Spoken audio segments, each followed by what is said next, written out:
The clouds were pale gray, whipped by an anxious hand.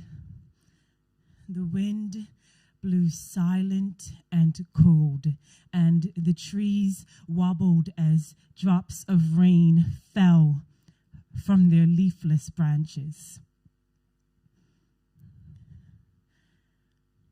The room stood still, except for the subtle rise and fall of the lifeless mass, trying not to be noticed by the walls.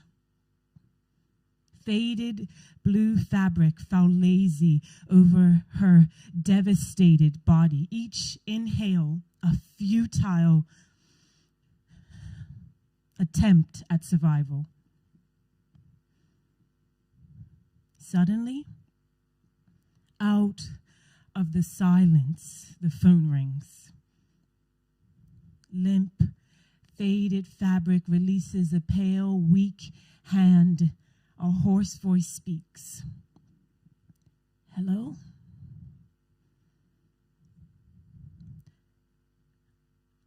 And then nothing.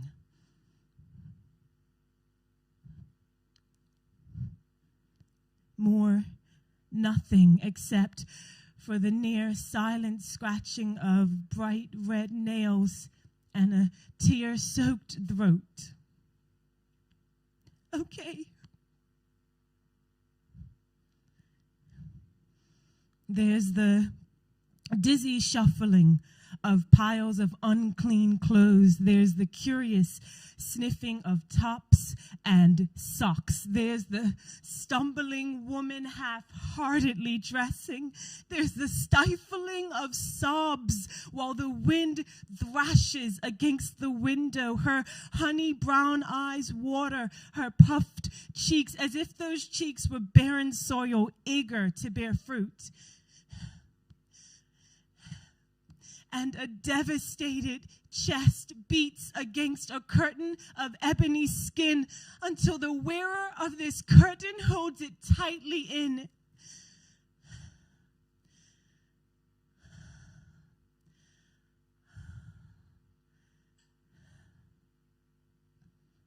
A dark green sedan opens its passenger door. And as the door opens, her clenched fist pull tighter still. Two women sit, silent and apart, until one woman reaches to the other. The honey-eyed woman takes the bag and pulls out the food. A tortilla wrap filled with sausage, egg, potato, and red sauce. I have never seen a more disgusting combination. The sedan driver looks at me and begins to drive.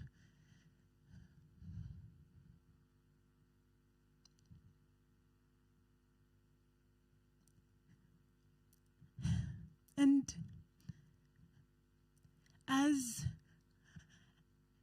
as I ate that wrap, the parts of me that were hollow slowly warm. The sedan driver looks at me and I begin to cry.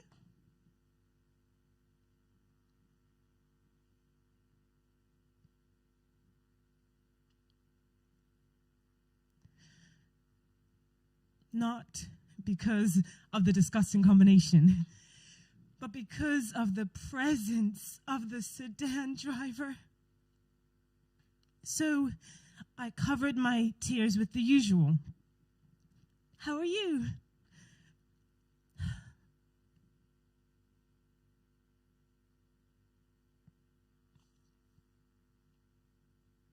And the sedan driver just looks at me.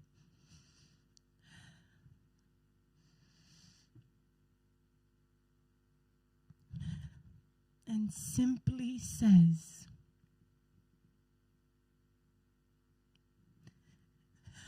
"You don't have to do that." You don't have to do that.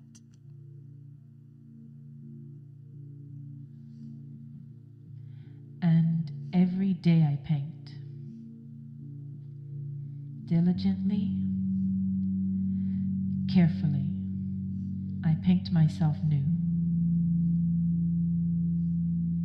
And what is seen by others is this mess of color and uneven lines. But what I'm becoming through the confusion and mess is me.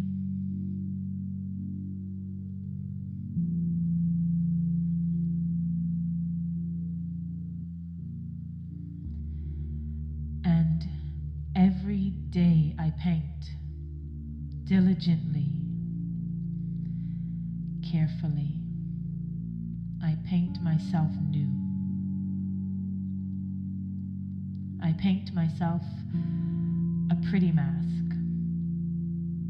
This mask is not what hides me. This mask is the revealing of who I really am. How? With my fingertips, I take off all that's same and reveal all that's rare. I reveal who I really am. Because as the master of my fate, I get to choose which colors I paint with. I get to choose who I really am. I get to choose the person I become. Because I am the artist who paints myself. I am the maker of my own self. And every day I paint, diligently, carefully. I reveal for all to see who I really am. This pretty mask is me. And as I paint, I am freed. I paint with my fingertips, and I paint with my voice, and I paint with my movement, because through this art, I am me. As I paint this pretty mask, I grow more vulnerable, more brave. I paint this mask for me.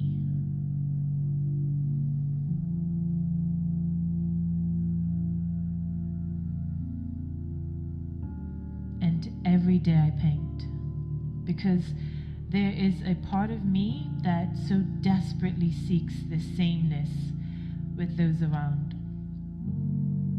There's safety in the sameness, there is. Yet, I paint. I paint to reveal who I really am. I wear this paint to revolt against the sameness that suffocates so sneakily. And every day I paint, diligently, carefully. I paint myself new.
You okay? We're back. Hello, everyone at home. Hopefully, we've got a great internet connection. You'll be able to stay tuned for this whole conversation. Welcome. This is Right Now Festival. This is day 2, and we have just seen Krystal performing her work in progress piece 7. Everyone in the room, there is a live audience who is legally allowed to be here and is socially distanced and wearing masks and stuff. So can we use that live audience to give Krystal another round of applause, please, for that amazing, beautiful piece of work. There's I think, a whole lot of positivity coming your way from the online audience right now. I think we can agree what we saw was beautiful and like for kind of really enchanting and really raw and really personal. Part of this festival and part of the invitation to you was to kind of explore a piece of work that is autobiographical in some sense. So do you want to just tell us where the idea came from, what the piece for you is about? Sure. In the year 2000 and who knows, 2015, it's not important, sorry. I probably would say that I wrote this based on kind of the lowest point of my personal depression. And it was something that kind of stuck with me, this moment with this friend where it was kind of nothing, like nothing happened. I got into a car and I ate terrible McDonald's, and then, but it I don't know, it marked me. It's always there, this ever-present, it's about these traces that people leave, and sometimes it feels like those traces have to be like, what are those things that they do to cows? You know what I mean? Like, and it doesn't have to be that.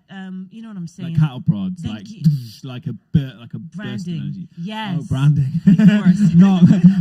This is why. Yeah, it's good to have a live audience. I know, right? Yeah, branding. Yeah. I'm not in agreement with the meat industry. I'm sorry. I know this got political or not. Well, okay, just but you know what I mean? Like, people feel like to leave a mark in someone's life, it has to be this like strong thing, and sometimes it's bringing someone who's at a really low point, a really disgusting rap that somehow, I don't know, warm, I don't know. And I was literally, as I ate that wrap, something happened, and it wasn't because of the disgusting combination. I detest most McDonald's. I mean, I'll eat chicken selects every once in a while. The fries are sometimes good if they make them fresh. But you know what I mean? It's not a McDonald's promo. Really, like you should be a healthy McDonald's, eater, eat water, whatever you want, vegetables and all of that. Other fast food chains are available. Thank you. Goodness. But and it was just that through this disgusting food, I was somehow not healed. You know what I mean? And I think often I hear these stories and it's like, and then I was free of depression and my life was grand. Yeah. And it's like, what about before that happens? Where's the hope, or at least the faith that there will be hope in the future? And I felt like I wanted to share that, a moment in my life where I was still in that low place, but I had this hope that, faith, not hope. I had faith that there could be hope later. You know what I mean? I was like, there must be light somewhere. And kind of to rally those people who say you don't have to do that. You know what I mean? There are people in your life that definitely feel like you have to do that. And they're like, oh, you look so sad all the time. Can't you just cheer up? And it's like, side conversation over here. You know what I mean? It's like, okay, I have no space for you. I want those people who tell me I don't have to do that, because that's where healing comes. Sometimes people feel like healing comes from being happy all the time and avoiding the sadness. And I did that for a lot of years because I was afraid of it. And now I'm like, bring on the sadness. And that voice. I'm like, no, if I have if it's a day that I need to be sad, I'm going to be sad. I'm going to feel it all, because sadness isn't a negative emotion. If I'm angry, I'm going to be angry. And that's not a negative. It's what we do with those emotions that can be negative or positive. And for me, suppressing any emotion is so dangerous, and it leads to those spirals. And so me writing 7 was about that. And I know this is a really long answer to one question. And then the second piece, I don't know the name of it. So give us a definition of what because this is Yes. your internal logic when you're making the work. So This the is my first internal piece logic. and the second piece both existed good for us in this, point. didn't they? Yeah. So what do you mean by the second piece? So what Yes. we've talked about sedan at the moment, the car and the disgusting Yeah. McDonald's wrap. Yeah. What's the second piece? Is your voiceover Yes. over the dance in the middle, right? Yes, Okay, cool. which Just to give context. that helps. Thank you, Justin. So yeah, the second piece of writing, I should say specifically, was, very much me and my friend. We were going to a masked ball, and I had these masks, and I just looked at them for like hours and hours, and I was like, and then I started writing about this, and I mean, I literally probably wrote it in just one sitting. It was just like how I was feeling at the time, like this constant need to blend in, and then this parallel constant push to say no, be you, you know. And I think I just wanted to write about that, because it isn't always a joyful be you. Sometimes it's that every day I paint myself new, and it's exhausting, because every day there's that temptation to just be what I feel others will want from me, to blend in, to not be the weird one, to not be the loud one, to not laugh at everything I find funny, you know what I mean? And to not be so direct, to be a quiet woman, you know what I mean? And don't be too ambitious, because that's not very ladylike. Women don't desire anything. All we desire is babies and food making. You know what I mean? And it's that, and it's that I want. That isn't me, and I'm fighting against it, and I'm exhausted sometimes, but I refuse to give in. I refuse to be this woman that others decide I should be, to be a good woman. I feel like this year, the woman I've become, and I mean, everyone's like, "Is what COVID year? Something good happened." This has been your year. Don't forget everyone else. It doesn't matter. It doesn't matter what everyone else's year has been. This has been your year. And it is. I'm like, I genuinely feel I have never been more beautiful than who I am right now, because I'm not any less imperfect, you know what I mean? I'm still I still cry, most of my rehearsals I spend with Matt saying, you're safe, you're safe. I'm like, I don't want to cry, I don't want to share, and he's like, you're safe. And I feel like there's this, I don't know, that's beautiful to me, that terrifying fear. At least it's real, and I think that's beautiful. Yeah, for sure. There's something in this that just feels so authentic and feels so real and so brutal, and it actually feels like, in a way, that it's you stepping into that for maybe the first time, and really framing your work and your thoughts as words, maybe. There's I just wanted to give you some of the feedback from the YouTube group, and tell anyone who's watching on YouTube that they can ask questions live. We'll go to audience in the room and audience in YouTube in a little bit. So people have said, thank you, Krystal, for your words, your movement, your expression, but most of all for sharing yourself. Someone said, powerful and beautiful. Thank you so much for such a touching offering. It's all good. I love it. Emotions have a purpose, the ones that feel good and the ones that don't feel good too. What I love about the work is that, especially the sedan bit, is that it feels like the stuff that we usually watch, we usually see everyone reaching their conclusion. So I found happiness and I found joy. And actually what you present to us is the moment in between, and it's the moment of finding a version of wholeness that isn't complete and isn't really there. And I thought that was really beautiful. This is not the first time that you've made a piece of solo performance, right? No, it's not. But it's maybe something that is it something that you hope to do more moving forwards? Yeah, I think just in general, I hope to continue to create. And, for a long time, I have wanted to be a writer. And it was just this moment where I was like, just write it down. Just say you're a writer. Like, what am I doing? And so I just decided, okay, then I'll be a writer. And then you just write. I don't know. Sure. It's so simple, but it seems so like, no, you need a publishing deal first. And it's like, no. And then I thought, I want to speak. I like to share in this way. I like to perform text. And it's nice to give myself that opportunity kind of through my dance, which is already something that's quite established. And then I can kind of bring something that's quite emerging, my writing, into that. So so talking about your dance background and that as being quite, is it always been quite disciplined? Is it for you? Is it a disciplined thing to do, or do you find it quite a freeing experience? Oh my gosh, you're gonna get me fired. I'm just joking. Okay. I would say I'm a trained ballet dancer. Okay. So the first thought isn't free, definitely. But I think, honestly, through the ballet company that I work with, they try to not be so confined. And that has helped me to find the places where I can keep my technique and still have this freedom in it. But I would definitely say more... Also, I'm a bit of a control freak, so I think this is why I gravitated to a ballet, because it's about control. You know, you control the outcome. You control, you do a turn, and if you feel like you're losing it, you control it so that you still have it. Yeah. And there was... Sorry, I'm going to reference the process. Matthew Gough supported that process. Yeah. This way people know what I'm talking about. And so there was this moment in the rehearsal, and like in the middle of my crying I'm not safe thing, and Matthew was trying to say to me, I don't know what he was saying. I can't repeat his words. I don't know what they were. Anyway, I didn't know what he was saying to me, and so I was like trying to think about it and try to make sense. And I said, "Listen, man, I don't know what you're saying." And so he said, "Okay, close your eyes and dance."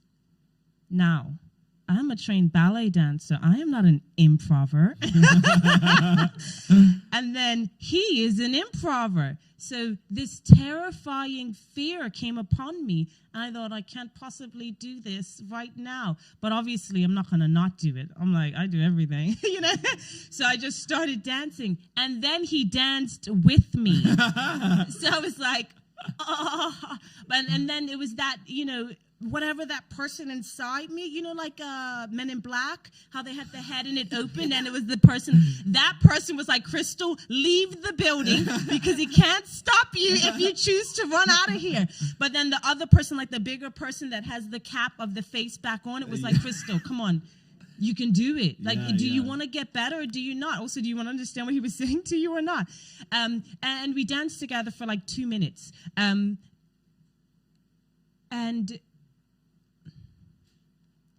it felt like why I dance. It's ineffable. It's just, you can only feel it. And so often I'm asked to, kind of give a word for why do you dance? There's no words. I dance because of that moment when it was like... And those moments, and I dance, there's no words. There's only a feeling. And in that moment, what he was trying to teach me was, these aren't his words, these are mine, that my control freak ways of trying to control the outcomes of every step I go into is out of context here. And this was a place for me to be not just brave, but to potentially fail. And I was kind of treating it like my ballet dance stage, where that is the context. It'd be great if I was like, oh, I just want to see how it goes. They were like, no, that's not the choreography. You know what I mean? There's a context for that. That's beautiful, and that pushes me in a totally different way. But the point he was trying to make was that I didn't have to do that here. I don't have to do that. I'm going to cry. I don't have to control every outcome. And the process was just as emotional as the writing. It was just as, it taught me just as much as the writing, just as much as the experience that encouraged the writing, where I felt like I was being told in a dance capacity, you don't have to do that. Do you feel that your collaboration in this instance has allowed that your process to kind of be an allegory for what's in the work? So in the work, you're talking about this idea, and through your process, you were also enabled to go about exploring the work in that way? Yeah, definitely. I mean, I'm seeing it now that we talk about it. Yeah. In the process, it was just a very... I felt overwhelmed by my emotions in the process, and this constant reminder, you're safe. Like, your thoughts are safe. You're safe. I need it, but at the same time, I wanted to be vulnerable. You know what I mean? It's kind of like I was terrified of sharing. I was terrified of me, of putting myself out there. But at the same time, I was like, I desperately desire to put myself out there. And there was so many moments, even in the recording of the second piece, when it was just like, when I was, I'm saying it like every day I paint diligently, carefully. I paint myself new. And I'm like, listen, we're going to have to stop because I'm about to cry. I was like, this is art, man. There's no room for tears in art. And that's like, you can cry. Yeah. I was doing this for, you can cry. I don't know. I don't know how to do a British voice and a deep voice. I'm sorry. And he was like, you can cry. I tried it again. It didn't work. You know what I mean? And I was like, oh my gosh, I can't possibly cry. I didn't say it in that voice because I felt like I didn't sound as professional as I could have. I was just like, and that's all I did. And then I did cry. I listened to it and I cried because I was like, but it's me I'm showing, you know what I mean? And it's kind of, I play characters. I'm like, no, I'll be Helena. You know what I mean? Yeah, I'll be vulnerable Helena, and oh my gosh, what am I going to do? Oh, that's a good ballet. But yeah, I'll be Juliet, and I'll cry because I can't be with the love of my life. And I'll cry because I think he's dead. Like, I'll stab myself on stage, like I'll be the character because whatever expression of emotion I display, whether or not it's coming from a real place, no one else thinks that. Everyone's like, she's just being Juliet. She's so good at crying on stage. But here it's like, no, it's me. I can't show me. What will people think if I was honest and real? Yeah, I think a lot of this festival and the work that's in it for me has felt like not waiting for permission and not waiting for other people to give us permission, whoever they might be, and just kind of taking control of like whether it's this venue or whether it's this moment or whether it's this opportunity. Do you feel like in lots of different ways this is kind of what's bringing this rawness of you kind of feeling really not exposed but open and present? Is that you're finally allowing yourself the permission to do exactly what you want, to be a writer without needing to have a book contract, without being in terms of the choreography and the work and how you put the choreography together and the dance together as well. I guess that was under your control, or was it? Do you want to tell us about the process of that in terms of how the words inform the choreography and how much of a collaboration that was between you and Matt? Or was that kind of more you? Yeah. Sorry. Adam, I heard all the words you said.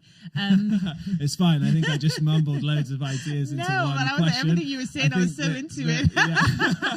I think there's two questions. I think there's something you can talk about in terms of, do you feel like you're waiting for permission anymore?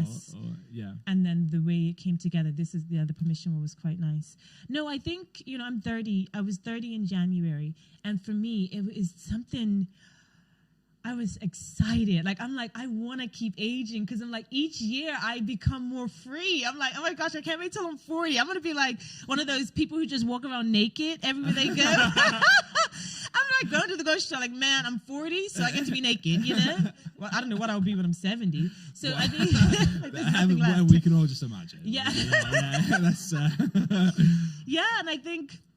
for me, that permission thing is so, and I think I spent a lot of my entire life asking for permission, not in a, but like in that subconscious way where it was just like, yeah, but will that be allowed? And it's like, I don't want to do that anymore. And even if it's that front facing, I want to do it though, because then people will approve of me. It's like that little alien inside that's like, no, man, like fight against it. And I'm like, okay, I'm listening. And it's just that constant, it's just consistent. Every day I paint myself new, every day, diligently and carefully, every day I'm doing that. And I think that's the important thing for me, that it's not something that just happens. I turn 30, I'm like, oh my God, I'm so free. Yeah. And then 30 in 6 months, I'm like, I'm back constricted by, the rules of the world and what people expect and want me to do, and the woman I think I should be to be a good, and the mother I think I should be. And it's like, no. Every day I paint. And every day I put on more of who I really am. And that is important to me because I am the master of my own fate. You know, I stole that from Invictus, everyone. Okay. And I guess the piece came together. I wrote the text quite a while ago, both texts quite a while ago. But the first one, I thought, I'm going to do 7. Sent that to you. You were like, I want it. I was like, thank goodness. And then I picked out of the text to make the movements kind of match, like, the wearer of this curtain held it tightly in. And I did the movement that matched the text. That way, when I spoke the text, it was something that I experienced. And it was kind of like that moment of sitting in your therapist or counselor's office and you're speaking to the counselor what already happened. And I think I wanted it to feel like that in my own mind, that I experienced it in the dance and then I spoke it, and as if it was something that already had happened to me, and I'm sharing that with my counselor to say, and then the sedan driver said this, and this is who I'm sharing it with, someone who I can be open with, someone who I can cry with, someone who is safe. And then it got to a place where I thought, I want a bit more, and then Matthew did say, do you have anything else? I was like, no, man, what are you thinking? But I didn't say that. That was just what my alien person said. And I was just looking at him and I said, I do have something that I wrote like when we got these masks. And he read it. He was like, okay, just do that one. I was like, okay. And then, and then, but I'm an improver now. So I did improvise that on the carpet. It just felt right. I think I didn't want to do anything that was too set, that I wanted to respond to the moment and how I felt after the first bits. And I wanted it to be small and subtle so that it didn't take away from hearing the words. So it wasn't like, she's just dancing. And then it became something that was secondary. I wanted it to be heard. Yeah.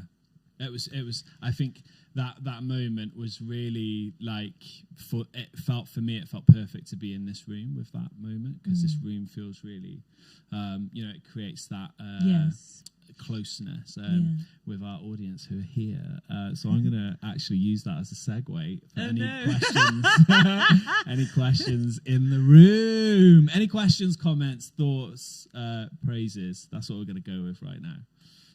Critiques. No, we're going to leave those. We're going to leave those for the bar. No, I can give you a comment. I've known Krystal for a long time, and I've never seen her perform this way or share this way. But everything she has said about painting her face and growing as a woman, as a mother, as a person is absolutely true.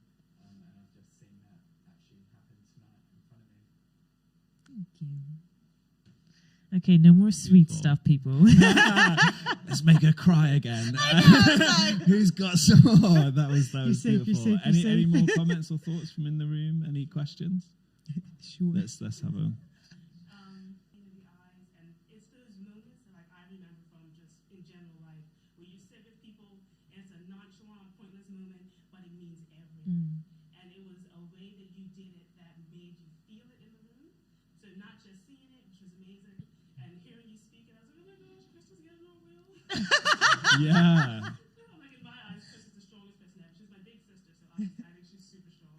So then seeing all that, and I was like, oh my gosh, she's crying. I was like, keep it together. And then it was just the atmosphere of just feeling that pain, and then that kind of acceptance of who you are and being exactly who you are, and that kind of authority to feel how you feel, and it's all right. So I thought that was amazing, and it kind of represented it really, really well. Oh, nice. Thank you. Beautiful. Yeah, I think there's a question from the audience here which kind of goes into that. I think people are finding the writing really powerful. I think it's because it's so authentic, and I think because I've got a writer's hat I could put on. If this is a spoken word, to be like, fancy. So what was the did you do many drama? It's afterwards. Go with that. Oh, horrible hat. So someone's question, they asked, how did you find the words? Your speech and writing flow so naturally. I'm curious to how you got to that place where you expressed yourself clearly and artistically.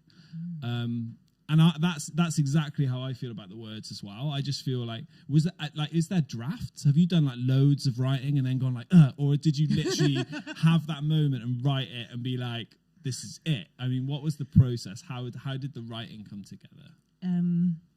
This is how I explain it. It took me 4 years to buy Birkenstocks. So Right. Also, I'm getting into this idea that I never know what you're going to say. Like, you're just coming at these questions for such a weird angle. You see Men in Black? Yeah. How is what? Right. Took you 4 years to buy Birkenstocks. Let's go. Yes. Let's have it. Yeah. because they're kind of an expensive shoe. I don't know what kind of money people are making, but Right. I really thought about it. It's literally 4 years, and it was from when I was in Bermuda, and I only got them when I was out here. And I thought, yeah, they'll be a good shape for my foot. They'll support my back. And I was like, oh, but do I want to spend that much money on some flip flops, And then when it came to buying them, I was like, yeah, I'm buying Birkenstocks, and it seemed impulsive. So I write that way. It takes me years of formulating this in my head, and that event happened in 2015, and I wrote 7 in maybe 20 minutes a few weeks ago. So I spend maybe 5 years. Not 5, it's not a set number, but you know what I mean? I spend years kind of thinking in words, and I think for me, I really relate well to written speech, not so much spoken language. People start talking to me, I'm like, you better do it quick because I'm about to fade out. I'm like, okay, I'm here. Oh no, 1 minute passed, I'm gone. But for me, words, I think the visual, and it seems weird because words, I guess, seem really boring to look at visually, but just, I love alliteration. I love just words on a page, the smell of a book, I love words, written words. And so I think I really connect quite well that way, and I feel like I express myself better when I'm writing than when I speak. And so, I spent years and years thinking about that moment in that car with that disgusting combination. And then I wrote it in probably maybe an hour or something. And then I just write it in one go. And then I tweak a little bit to make maybe, if I think, at one point I wanted to put, because, sometimes I go too far with the rhyming and stuff. And I was like, come on, Krystal, too much. And I wanted to put a tear-soaked throat croaks. I was like, no one can listen to you. There's too many oaks. So I cut croaked. And I was like, how are you going to croak? Okay, you know what I mean? Yeah. You can't be tear-soaked and croaked. So anyway, so you know what I mean? So I kind of changed brittle, bright red nails to just bright red, because I was like, why are my nails brittle all of a sudden? So I changed little things. And the second text, I thought it was bad writing, but Matthew said it wasn't, so I just trusted him. I was like, it's just bad writing. I hate it. Freed. That's a point shoe brand. It really stressed me that I had to hear that. What was the other word I hated? Sneakily. Is that a word? Anyone else know that? I was like, what is this? So every time and pretty mask. And now we're wearing masks. I thought, oh no, people are going to think it's a COVID poem. God forbid. I don't want to do a COVID poem. And then pretty seemed like a terrible way to describe myself. So so there were bits I thought, oh, what am I thinking? But I tried to change that one and edit it, and it got awful. So I was like, no, man, I'm just going to do it and whatever, So you arrived at the text and it barely changed, I think. Not at all. I think I changed why to how. One line I really like, and it's really obscure, but nice. I really like sniffing tops and socks. Oh, yeah. And I think I just love your what's cadence clean? with it. Yeah, because I totally know that. Yeah, I totally know that. Yeah, it's no one like, who's oh, depressed man, has I'm clean feeling clothes. Really, Yeah. shit, what's... No, that's fine. Yeah, I love that. Exactly. You're like, what made that clothes? Oh, happen. that'll do. Okay. Yeah, I really love that. Thank you. Matthew has commented. He's watched. Oh gosh, is he angry? I think he's trying to downplay his part in your. He always does that. Yeah. He this is why I'm glad he's not here to speak. Sorry, Matt. Go ahead. He said it was all Krystal, words and movement. I worked with her to help reveal what she wanted, to help her see the value. and know that you can give a lot of yourself while staying safe. Yeah. I think part of our conversation leading into this was I was inviting you to do something that was quite raw and quite personal. I think we had lots of conversations about how you stay safe in this work.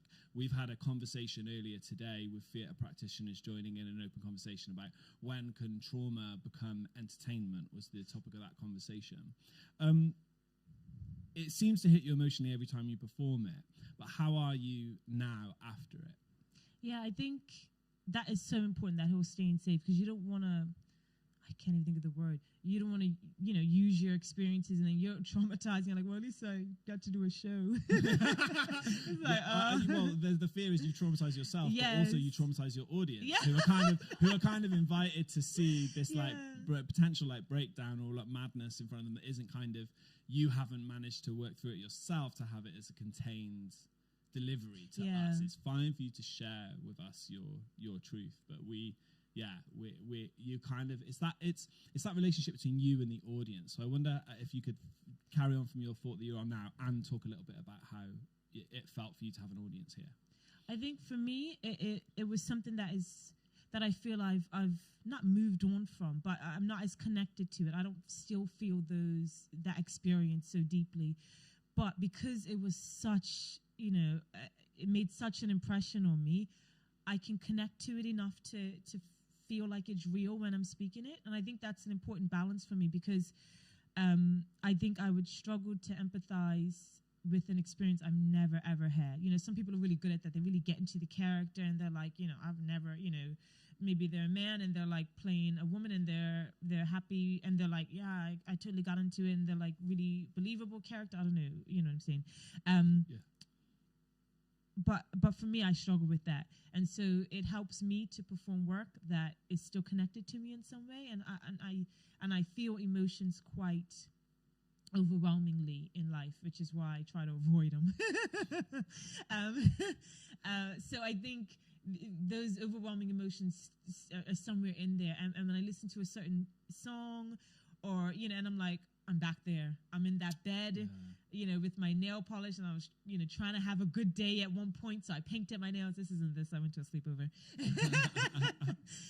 You know what I mean? And then I tried to, have a good day, and then I'm in the bed, and I'm just like, I don't want to get out of bed. I don't want to go with this friend. Fine, I'll do it. And so I think I can easily go back there, but without traumatizing myself, but still feeling connected. And I think having an audience in the room, I think for me, because I've had so many years of performing, it makes me like snap together. And I think a lot of times in the rehearsals, I was quite disconnected, like not really looking, It's like, oh yeah, I'll just look up. I don't want to look at any people, And I think this made me feel like, and it helped that it's people that I know, like, I love Christy, and to look into her eyes and say, like, you don't have to do this, or, and to me, that is easy, and I think that it helped me, because then I was actually sharing my story with people, and I think that felt better, even more than kind of being on a stage and like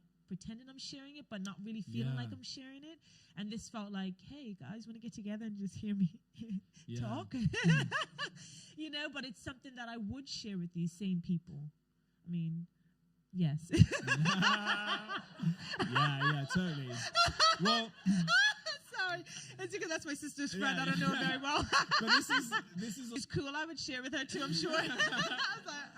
But this is part of the way the audience are here tonight, right? They're connected to you. So these are our social bubbles and our work bubbles in the room tonight. So you have that opportunity, and I think it's interesting for you to consider the future of the work, and that's where the question is going to kind of come to now before we veer towards our final questioning. 2020 has been a year for you. It's been a year for all of us. Let's optimistically project into 2021 a bit more, right? What's the future for you in this work? Do you hope? I hope to kind of develop this with, I think I hope to develop this with the Other Room Theatre into something that is maybe a stage work for 2 performers. that has a bed, definitely, because I feel like there's something about this same carpet thing that could happen as a kind of a motif on a bed, and something to do with that. But I hope to integrate access into the whole process, something that I wish I did at this time. I know we were able to kind of have captioning and things like that, but I would have liked to have been able to be in a place to audio describe the whole first part. Yeah. To kind of be, I was going to try it. I'm not going to do that. It's like she falls down a wall. But you know what I mean? But into a form of poetry in itself, that I'm audio describing it, but in a way that's just as artistic as the rest of the text. And so I would like to do a bit more of that, and adding British Sign Language into it, and maybe some voiceover and things. So I think I would just like to explore integrated access with this work, which is work that I'm doing currently, and I want to make sure that I'm not forgetting a whole host of people who are brilliant and love art, and who are artists as well. I don't want to forget them when I make work, and I don't want to kind of add it later as if they're second thoughts. I want my heart is for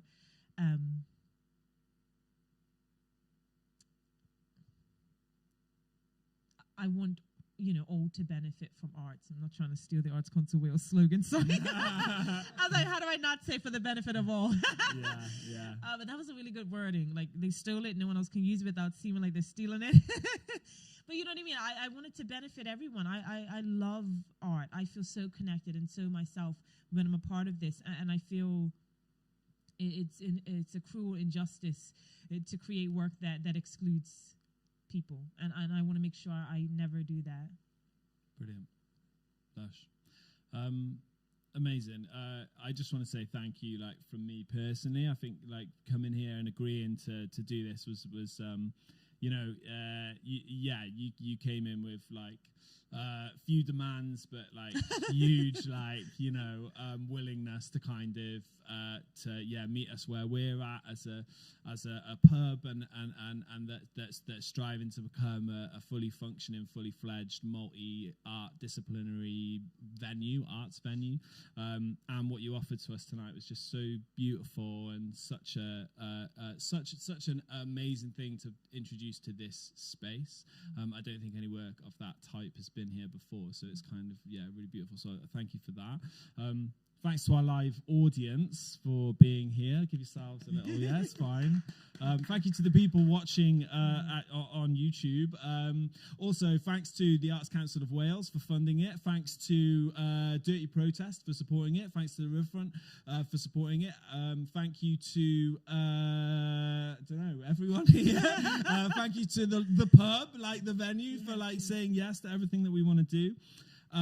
Tomorrow night we are back at 7:30 with a performance from Sarah Milligan called Mama, it'll be happening in this room, but it'll also be happening on online. And we've got our conversation tomorrow, which is for parents working in the arts or people who are interested in that topic, and it's called "Do Parents Make Bad Artists?" They obviously don't. They obviously don't. It's a provocation. It's supposed to make you angry, so you come to that meeting and tell arts and the powers that be that they're wrong if they ever think that. Before we leave here tonight, this blessed space that has been blessed with some beautiful art, can we please give Krystal one more big, huge round of applause? Thank you so much, Krystal. It was stunning. Thank you. Good luck. Oh, I forgot. I got you a gift. I haven't got the spray. Oh my gosh! That's just a thank you from us, from the venue and stuff. Oh, so, I like the rapping. Diolch. Yeah, no, you're welcome. Yeah, diolch. Cool. We can cut and put some music on. Oh, no, we can't because I got the thing that plays the music.